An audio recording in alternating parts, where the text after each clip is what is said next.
First video notes you're going to watch are going to be characteristics of life. So there are 8 total characteristics that we're going to go over. The first one is that all living things are made of cells. So cells are the basic unit of life. They can be unicellular or multicellular organisms. So uni means one, whereas multi means many.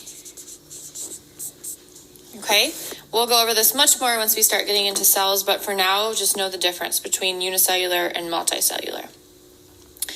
All right, next we have all living things reproduce. So they are able to produce offspring that resemble the parents. You're supposed to look like your parents.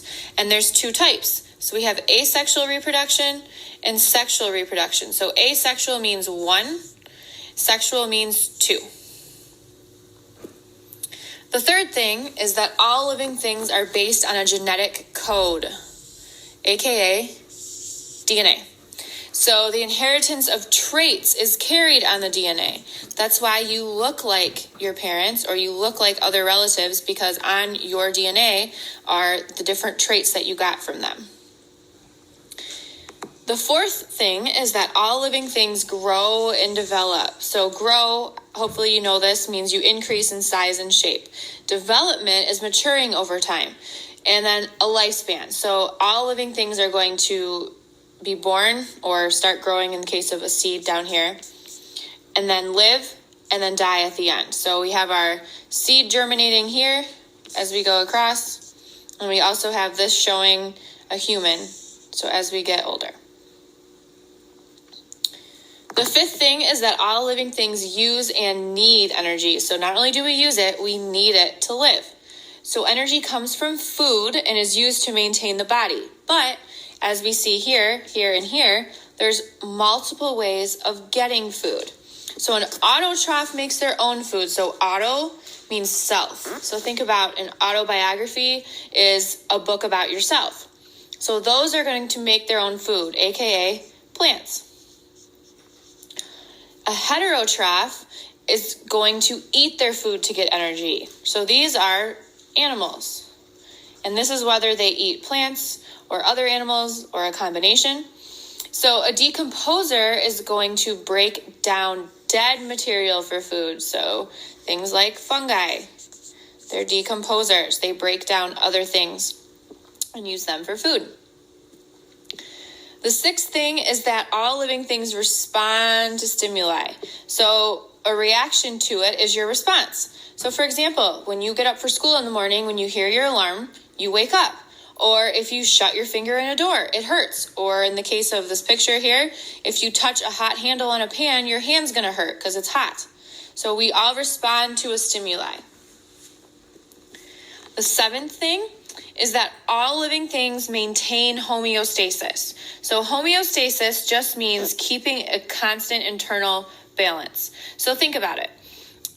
Your blood pressure, your heart rate, your body temperature, even if you go run a mile, your heart rate will go up, but eventually it'll go back to normal. Same thing with over here, you see your pH of your blood, which changes, or your blood sugar. Even if those things change, eventually they're going to go back to normal. So homeostasis is your ability to basically go back to normal. So after you do something, you are able to go back to normal. And then the last thing is that all living things evolve and adapt. So adapting to long-range changes in the environment. So if the environment changes over time, the climate or the rainfall changes, eventually organisms will adapt to better survive in that environment. So right here, like it says, it results in better species survival. So a species is more likely to survive if they make adaptations as they go along. And basically what this means, and we'll get into this much more when we touch on genetics and evolution, but an animal that has a favorable trait is going to be more likely to produce more offspring, and then as a result, pass that trait on. While maybe a wimpy animal that can't handle the cold weather, like these penguins here, is not going to make it far enough to be able to reproduce and pass his traits on. So then that animal will eventually die off, or the genes of that animal. And it takes place over a long period of time. That's really important to remember. This is not short-term at all. And it involves the entire species. So it's going to be certain traits become favorable and keep working themselves into the population. It's not just one individual is awesome and keeps producing all these great traits and it's just his offspring that survive.